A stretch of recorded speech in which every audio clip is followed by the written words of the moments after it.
Welcome, everybody, to our last live from NCCE. It's wonderful to have you all with us for this exciting session. We have with us the inimitable Dr. Brad Johnson. He is one of the top, actually, I think you're the number 7 global educational guru, aren't you? Number 7? Number 7, yes. Thank you. 7. But you've been in education, my understanding is, for almost 30 years. And he's got, oh my gosh, Dr. Brad has books and books. And I got to tell you, Dr. Brad, these books are amazing. Whenever I get a new principal, I give them one of your books. But this was the book that started it for me, Dear Teacher. And the very second chapter, Relationships Before Rigor, is just my life. That is how I teach. And it just spoke to me. And also, by the way, Teacher Appreciation Week, I got this one last year, and I saw you just gave another one away. So he is amazing, not just for giving teacher stuff, but for the inspiration and the motivation. And I'm just so thankful that you are here with us today to talk about relationships before rigor. Thank you for your time and talent. Oh, absolutely. Glad to be here. The floor is yours. The floor is yours. All right. Well, first of all, yeah, it is Teacher Appreciation Week. So no matter where I speak, that's the first thing that I make sure that I emphasize is that if nobody else has told you lately, that I appreciate all the work that you do. Teaching is a tough job. It's a rewarding job, but it's a tough job. And I don't think most people understand and appreciate all that teachers do for their students. And so being in the field for 30 years, I do understand, and I appreciate all that you do every day. The relationship before rigor, absolutely. That was a quote that I came up with, I believe either the day or definitely within 2 days when everything shut down during COVID, and we all had more time to spend on Twitter and Facebook and Instagram. And so I was just thinking about, as we tried to transition through COVID to online learning, et cetera, that we shouldn't forget the importance of what education is really all about. And it's really all about relationships. But so again, before I even get started, I just want to tell you thank you for all the work that you do, for the time that you put in, and to understand that you truly are the difference maker. You're the difference maker in the lives of your students. In fact, outside of family, you probably have the greatest influence on your students, which again is a big task, but it's something that you should be glad that you're able to do to impact lives and to make a difference in their lives. In fact, the research says that it's not technology or curriculum that has the greatest impact on student learning, but it is you. It is the amazing teacher in the classroom that has the greatest impact on student learning. And that's a powerful thing to understand, because unfortunately in education, we're always looking for the next bells and whistles. We're looking for the latest technology to think that we're going to gain some type of advantage, or the new latest curriculum, which if you've been around long enough, you know it's probably just something that's been repackaged and renamed from the past. And we often overlook the most important aspect, which is the teacher. And so a lot of times when I share with administrators, I help them remember that the most important thing in that classroom is not the computer, it's not the curriculum, but it is you. It is the teacher that can make that influence and impact on the student's life. And so never forget that and never underestimate. And I'm not trying to add extra pressure, but I hope that you understand the importance of it. And that's why the relationship is so important as well. I always like to show this because I always like to explain, wouldn't it be great if all you had to do as a teacher was just teach? Wouldn't that be fantastic? But unfortunately, we have to do so much more than teaching. You have to be a counselor, you're a cleaner, you're a motivator, you have to be the bouncer, you're the sheriff, you're the cheerleader. You have all these roles that are consuming your time every minute of every day. And so that, again, is why relationships are so important, because you actually take on a lot of different roles when you're connecting with your students. The biggest one, though, that I have here and that I added already is that you are the difference maker. And again, what a powerful thing that is to understand. Now, when we talk about relationship before rigor, and I'll talk about it in more detail in a few minutes, but the key to understanding education or learning in general is that learning and education in general is relationship centered. We used to think it was teacher centered, and then we come along and we thought, oh, well, it's student centered. But the reality is that education is relationship centered. It's that relationship that you develop with your students that allow you to connect with them, to understand and present things in a way that they can relate to. It allows them to build trust with you and to understand that you're there for them, that you care about them, and that you want the best for them. That is how you get the best from your students. I always like to show this picture. If you don't know who this is Kareem Abdul-Jabbar with his coach when he was at UCLA, Coach John Wooden, who was the winningest coach in history. He won more college basketball championships than any other coach. And then it's showing them 40 years later when they're actually celebrating one of their national championship victories. And you see the relationship that they still have. What an amazing thing.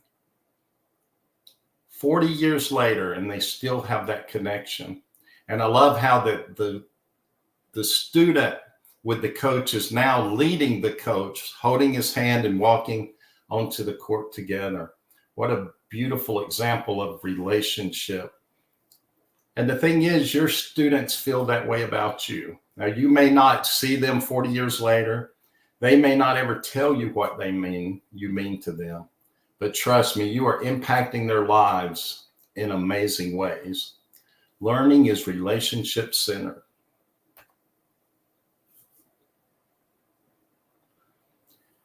Now, there is a lot of pressure put on teachers.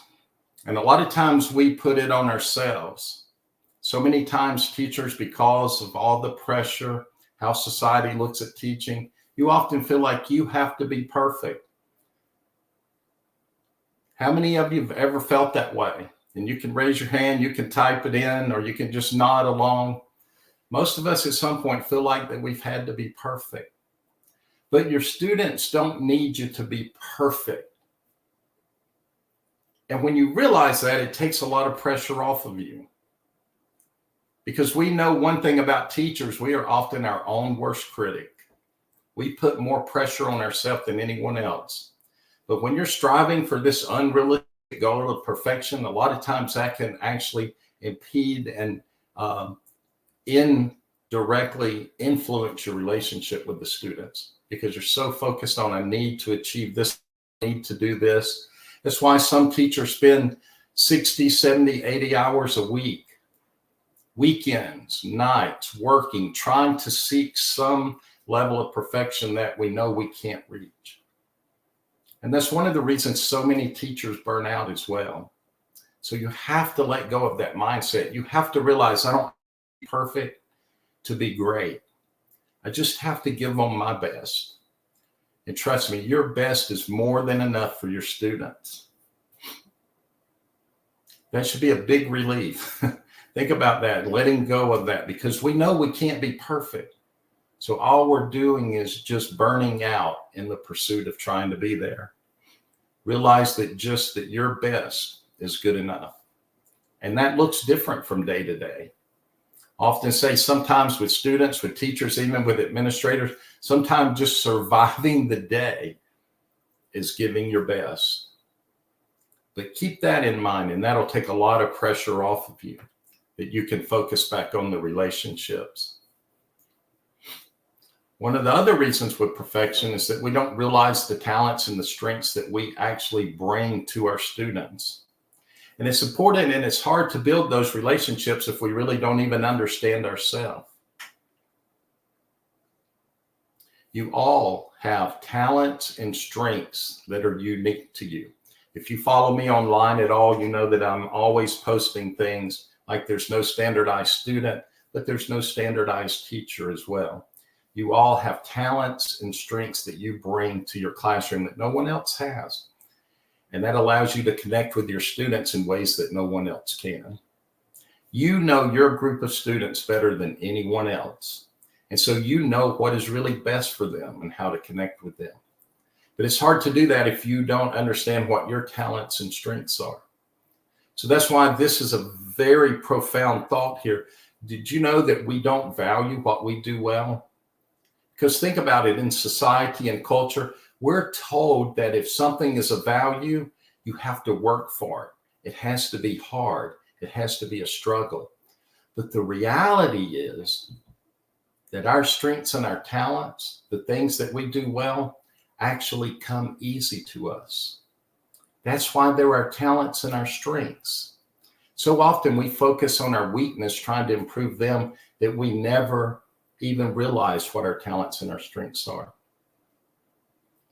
One of the things I share with teachers, if I was to ask any one of you to stand up and tell me what are your top 5 strengths or talents, you would struggle to do it. You may not even be able to tell me one. But if I was to ask you what are the strengths and talents of your teammates, you could fire off 3, 4, 5 of them quickly. Isn't it interesting that we can see the talent in others? We can see the greatness in others that we don't see in ourselves. That's something to really ponder for a minute. We see greatness in others that we don't even see in ourselves.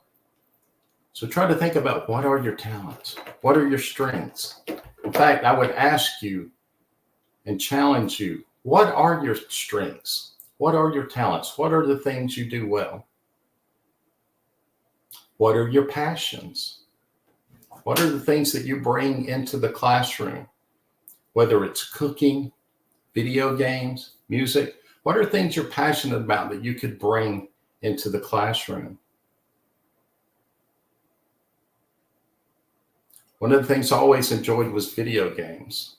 And again, when we talk about relationships, I remember I had a student one time. If you'll hold on for 1 second, my cat's out of the room. He wanted to stay with me. Now he wants out. All right, go. Go, baby. You've probably never been interrupted by a cat, but he rules the roost. So anyway, I had a student one year when we talk about relationships. And he was a very quiet student. He sat in the back left of the room. I can still visualize him there. Every time I share this story, I can visualize him sitting in the back of the room. And he wasn't a troublemaker. He didn't disrupt class. He was just a very quiet student that kind of kept to himself. But there was a span of time over about 2 weeks that I realized he really started becoming withdrawn and not really even doing work at all. It wasn't that he was necessarily disrupting, but I could just tell there was something different about his demeanor and his attitude. And that again goes back to relationships, knowing your students, knowing when things are different about them, when their attitude or that they're having a bad day. So important. And so I asked his father, I didn't want to put him on the spot. So I asked his father, I said, I've noticed he's kind of changed a little, become even more withdrawn. And he shared with me that his mother and he were going through a divorce. And he said it was, getting kind of tough and rough. And, he was struggling with it and having a hard time. And he said, we're all having a hard time with it. But he said, and I should have shared with everyone. He said, but that's what's going on.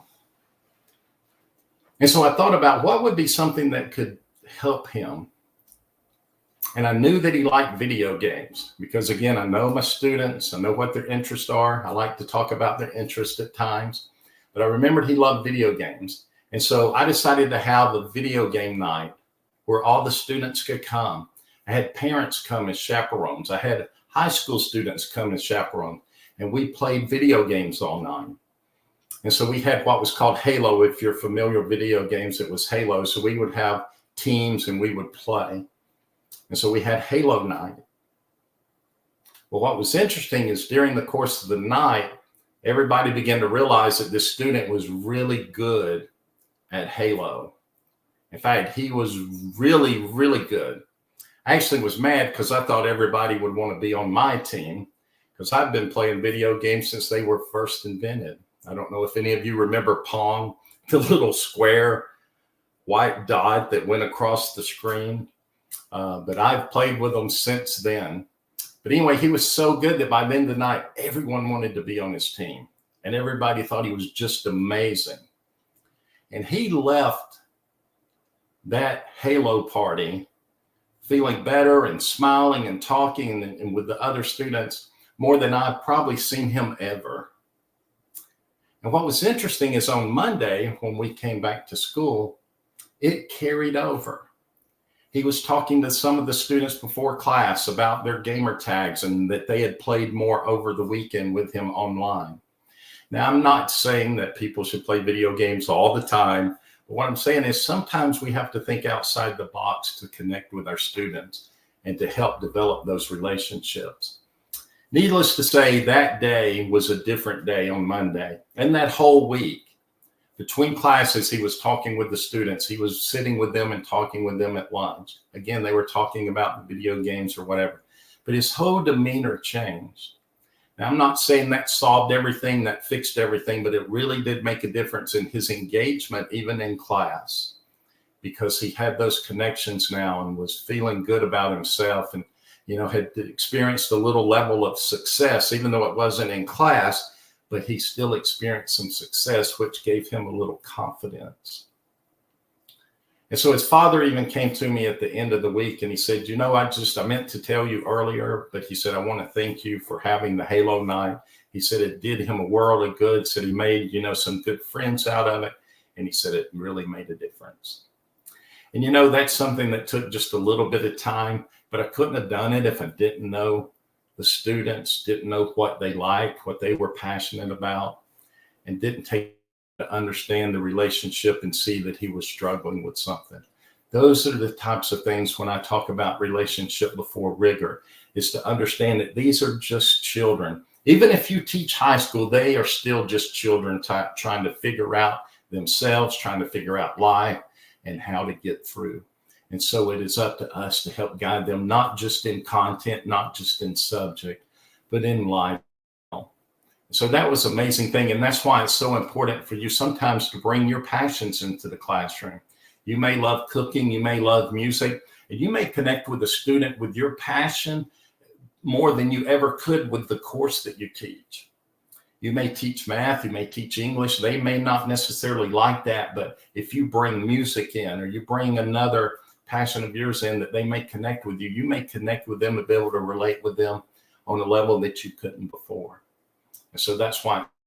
And when you bring those passions into the classroom, they see a different person too. They see that you're more than just a teacher. You're more than just a math teacher. You're more than just a science teacher. And that humanity that you bring with that and the passions that you bring outside of school, again, help build those relationships even more. But when we talk about relationship, the most important relationship that you need to understand is that you are your most important relationship. And you have to take time for you. The one thing I share with teachers all the time is, if something happened to you tonight or happened to you tomorrow, they would replace you pretty quickly at school. Now, it might take a little bit longer with the teacher shortage, but the next day they would have your job opening posted all over the internet. And they would replace you pretty quickly, but you're irreplaceable at home. And so that's why you have to make sure that while you may want to give your best to school, you also need to make sure that you're giving your best outside. We always talk about trying to find a work-life balance. But I've come to realize that there is no work-life balance. There's just life. And we have to figure out how to navigate it in a way where that we are our best as much as we can be. Part of that is being in a school where you feel appreciated and supported and encouraged, because that isn't really part of what I'm talking about tonight, but it is so important to do that. Because when you work somewhere that you feel valued and supported and you feel good about your job, guess what? You usually go home feeling pretty good. And that day of work that feels pretty good turns into a night that feels pretty good. The flip side of that, though, if you're giving all you can and struggling and worn out, and then you're not giving your best at home, and you feel like that you're lacking there and you're just burnt out, guess what? That comes with you back to school too. So you have to figure out how to take care of yourself first. Self-care is not selfish. And so that's why I encourage you, set aside nights during the week to take nothing home. Not everything that you give needs to be graded. Not everything needs to be graded immediately. Sometimes we put too much emphasis and pressure on things that aren't that important. At least not as important as your health. So do your best to do that. Some of you may do that. Some of you may say, I never take anything home. And that's great if you can get there. But I remember as a science teacher, it was tough. But I did my best to try and set aside at least a couple of nights during the week where that I wouldn't take anything home, where I could focus on me, on family, on other things. And then there's a process that you do. Wake up each morning and focus on things you're grateful for. It's hard to be negative when you're grateful. When you have gratitude and you're thinking on things you're grateful for, it's hard to be negative. Every night, reflect on something that you were successful at that day. Again, that's all about that positive mindset. It's about understanding not being so hard on yourself. And then again, when you can, take time for you. Build that relationship first. Keep that relationship strong, where that you can be positive and give your best at home and that you can at school to your students. Then you can focus on your students. And when you build that relationship with them and you understand them and you understand their talents and their strengths and you're aware of your talents and your strengths so you know how best to teach them, then you can really bring about what is true education. Because the reality is education, the Latin root of education is educare. And often you've heard the phrase that, I believe it was Yates. We used to say that education was like the filling of a bucket, and a lot of times it still is, right? We're just trying to pour content into students to pass a test. But then Yates came along and he said that education is not the filling of the bucket, but it's the lighting of a fire. But in reality, he had it wrong too, because educare at the Latin and the root really means to lead or to draw or to bring out.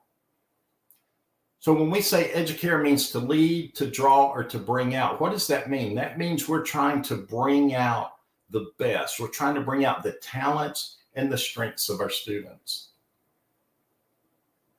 That's a powerful thought. See, in education, we don't do that. We focus on their weaknesses, right? If they do great in math and poor in English, what do we focus on? We focus on the area that they do poorly. We spend all our time trying to help them be mediocre instead of focusing on their talents and strengths to help them be great. That's why most people grow up and don't even realize what their talents and their strengths are, because we spend all our time in schools and as adults focused on our weaknesses, on what we don't do well. But think about that. If we focus on drawing and bringing out their talents and their strengths, think of how that would change them as a student. Because here's the process that I came up with. And if you think about it, there's actually a path to success with this. When you focus on their talents and their strengths, what that means is you bring out their talents and their strengths in the classroom. Just like that student with the video games, he got to experience success. It may not have had anything to do with the science class, but guess what? It built his confidence. When I taught science, you know what I would do once every 2 weeks, or maybe once a week if I was able? I would take the students out and let them do team building activities. I don't know if you've ever been on a rope course. I was actually certified in ropes course when I began teaching. And I would take them out and we would do team building activities. And what I found out is because there were some students that were great at those types of things. They may not have been great at science. They may not have even liked science.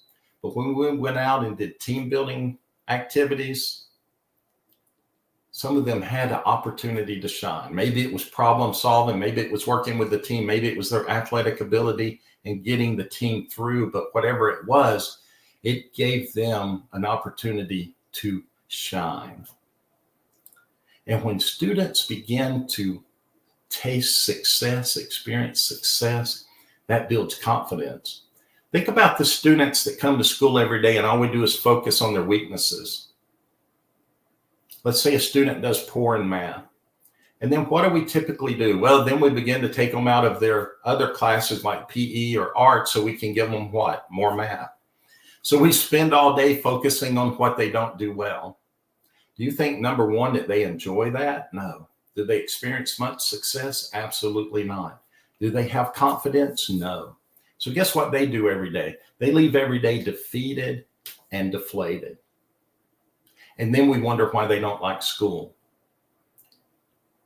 And this will lead into my rigor in just a minute as well. But think about this. When we can find areas of strengths and passion and help them experience success, and that success builds confidence. When you have a confident student, they're willing to try new things. They're willing to try harder things or different things. And that's how we help them to grow.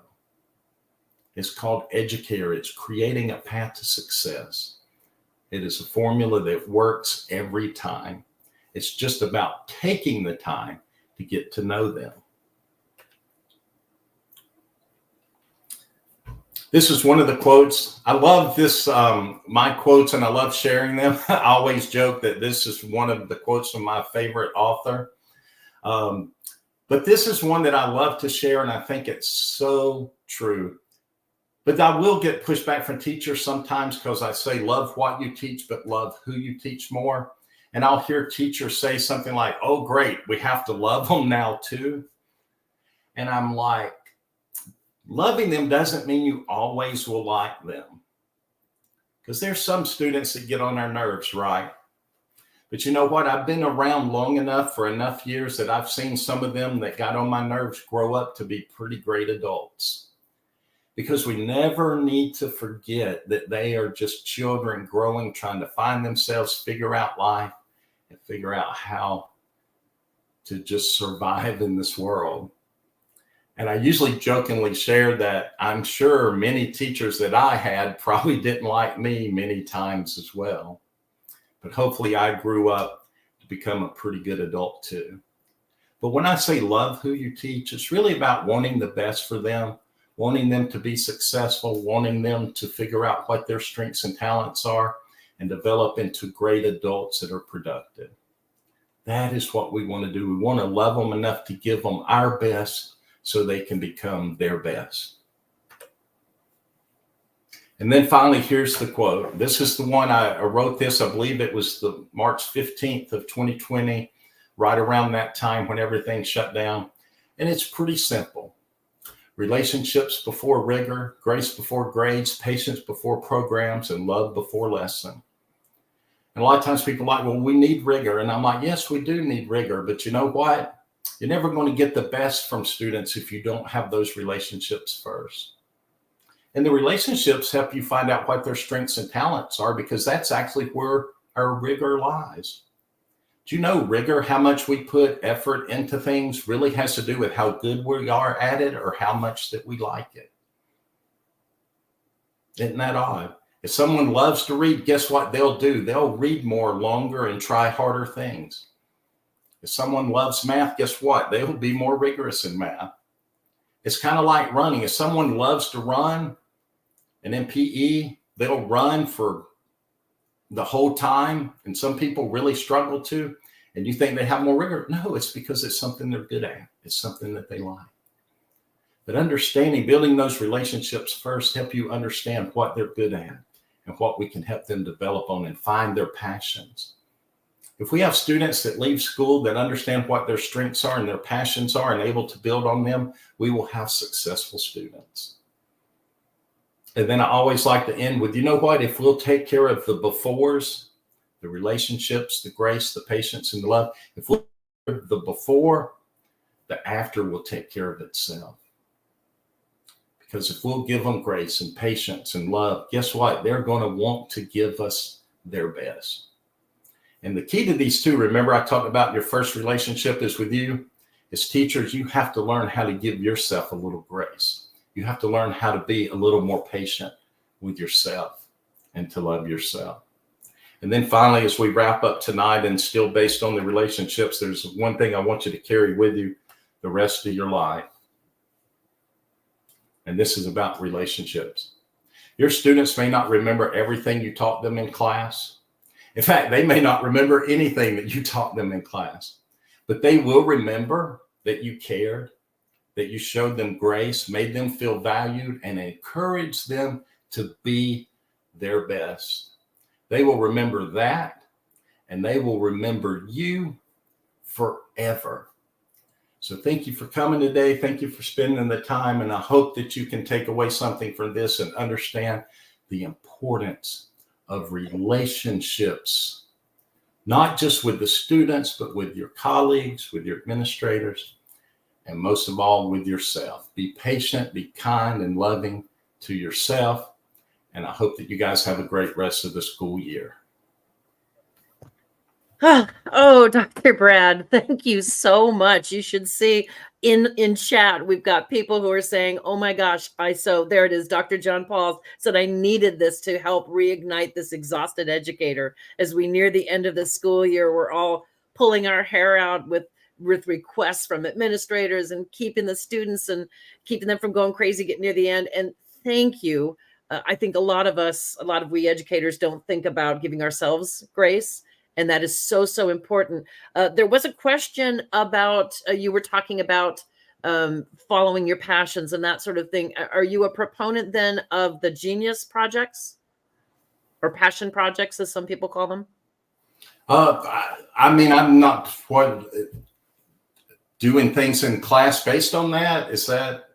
I mean, oh no, genius projects is where students decide what their passion is, what they're good at, and then they do that. So for example, we do passion projects in my class. So I have students who think they're really good at art, so they're doing a whole art show. I have students who have learned to crochet, so they're crocheting a sweater and they're filming that to showcase that sort of thing. Cooking, I've had students who have changed a tire on a car. They wanted to learn how to do that. So things that, so they follow what they think their genius, their passion is. And I get so much more involvement from families and from students when they're doing that kind of a project. And so just when you were speaking yeah, I mean, because again, I'm not a proponent of standardized testing. And so, even as a classroom teacher, I would offer the students, options of how to do a project or how to do, a certain unit. So absolutely, because, that gives them an opportunity to really shine with what they like or what they, and it brings a new perspective or different perspective for other students too. So absolutely.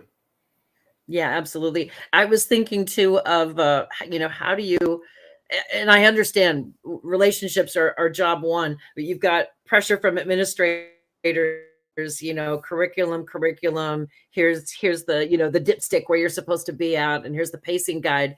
And it's like, sometimes it's compassion before curriculum, if you don't mind me taking your structure. And it's like, you've got to stop the curriculum some days when you see that the students need a break or need, so it's so important for us to build those relationships. Yeah, I mean, you'll always get more from them that way. I mean, we can all just sit and read through 1,000 pages of content, but again, when they feel like that you care about them and want the best for them, they're going to give you their best most of the time. And so that way they're going to benefit more and learn more that way. Yeah.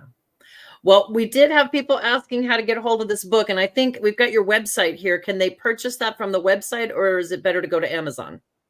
Yeah, I mean, there's a link there. I don't sell them myself, but they go to Amazon or to Routledge, either one. But if they go to my website, they can go to the book and it'll have links to them. Or if they follow me on Twitter, they can get to it from there as well. They can get to lots of cool things if they follow you on Twitter. That's right. You have a new book out. You want to talk really briefly about that? I have a couple of new books out, Yeah. So becoming a more assertive teacher is one, and it's about balancing relationships with being more assertive because teachers tend to be highly agreeable, which means they're kind, empathetic, caring. But a lot of times, because we're high agreeable, we don't know how to set boundaries. We don't know how to say no. We don't know how to speak up for ourselves. We don't like conflict. And so those are things that actually help lead to burnout for teachers. And so in this book, it's actually helping you understand, am I high agreeable or not? And then how do I become more assertive? Because assertive is not a bad thing. High agreeable people tend to think of it as being negative, as bad. It's like a four-letter word. We think of it as being aggressive. And the reality is assertiveness isn't about being aggressive. It's just about understanding your needs, how to set boundaries. But it's also about being compassionate to other people as well. That distincts it from being like an aggressive person. Absolutely. Oh, I love that, especially for first year teachers who, classroom management, that's the one thing they can't really train you in until you get in front of a class. Absolutely. I love it. Well, thank you so much for your time and your talent. We are so appreciative. And all of you who joined us or who are watching this on recording, thank you for being with us. This is our EOY end of year session, but it's all recorded. So if you want to go to ncce.link/live, all of this year's and last year's and the year before, all of our sessions are there. So you can have the best free ed tech and PD over the summer as you garden or as you cook some fresh bread at home. So thank you again, everyone, for joining us. Dr. Brad, thank you so much. You've just been such an inspiration. Thank you. Thank you. Thank you for having me. Thank you. All right, everyone. Have